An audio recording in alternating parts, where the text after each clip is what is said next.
ایک انٹرنیشنل موضوع سیاست کا تو ہمیں ملا ہوا ہے، جس کی خاطر ہم اپنے رشتہ داروں کی رشتہ داریاں توڑنے کے لیے تیار ہیں، جس کی خاطر ہم اپنی دوستیاں اور یارانیں توڑنے کے لیے تیار ہیں، اور لیڈروں کی خاطر ہم ایک دوسرے سے لڑائی کرنے کے لیے تیار ہیں۔ اللہ کی قسم اس موضوع سے نہ ہمارے مدرسے محفوظ ہیں، نہ اب ہماری مسجدیں محفوظ ہیں، نہ ہمارے گھر محفوظ ہیں، نہ کاروبار محفوظ ہیں، نہ دکانیں محفوظ ہیں، اور ہم نے محبت، نفرت اور دشمنی کا معیار اپنی سیاست کو بنا لیا۔ یہ ہماری پارٹی کا ہے، ہمیں اس سے محبت ہے، یہ فلاں پارٹی کا ہے، ہمیں اس سے محبت نہیں ہے۔ نماز پڑھتے ہیں، نماز پڑھ کر سنتوں کا بھی، نوافل کا بھی انتظار نہیں کرتے۔ ہاں جی کیا بنا پھر؟ وزیر اعظم کا کیا بنا؟ ہاں جی پھر وہ جناب اسپیکر صاحب کا کیا بنا؟ ہاں جی فلاں کا کیا بنا؟ اوے اللہ کے بندو،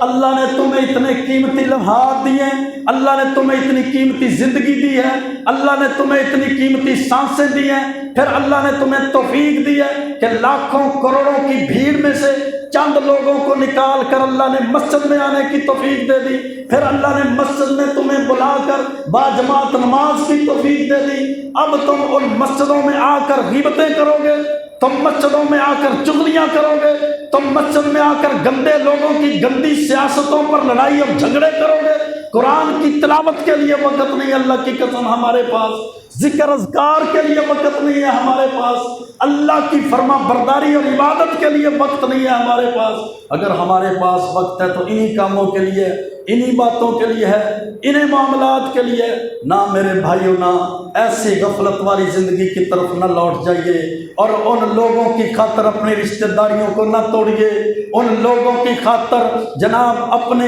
یارانوں اور دوستیوں کو ختم نہ کر دیجئے، اپنے مسلمان بھائی کو ناراض نہ کر لیجئے، اپنے رشتے کو برقرار رکھیں، اپنے تعلق کو برقرار رکھیں، اپنی ذمہ داری کو برقرار رکھیں۔ اس کے بعد دیکھیں کہ معاشرے کے اندر اللہ نے جو تمہاری ذمہ داری لگائی ہے، اس ذمہ داری کو تم کیسے پورا کرنے والے۔ جب اللہ نے تمہیں اتنی قیمتی لمحات دی ہیں میرے بھائیوں، ایسے لمحات زندگی میں نہیں آیا کرتے کہ انسان کو اللہ جوانی بھی دے، انسان کو اللہ صحت بھی دے، انسان کو اللہ تندرستی بھی دے، اور سب سے بڑھ کر انسان کو اللہ فارغ وقت بھی دے، اور جوانی، تندرستی، طاقت، صحت اور فارغ وقت ہونے کے باوجود بھی وہ نمازوں سے غافل ہو جائے، وہ اللہ کے قرآن کی تلاوت سے غافل ہو جائے، وہ صدقہ خیرات سے غافل ہو جائے، وہ ذکر اذکار سے غافل ہو جائے، اور پھر اس کی یہ زندگی بیکار زندگی گزر جائے گی۔ کل قیامت کے دن اپنی زندگی پر وہ پشیمان اور پچھتا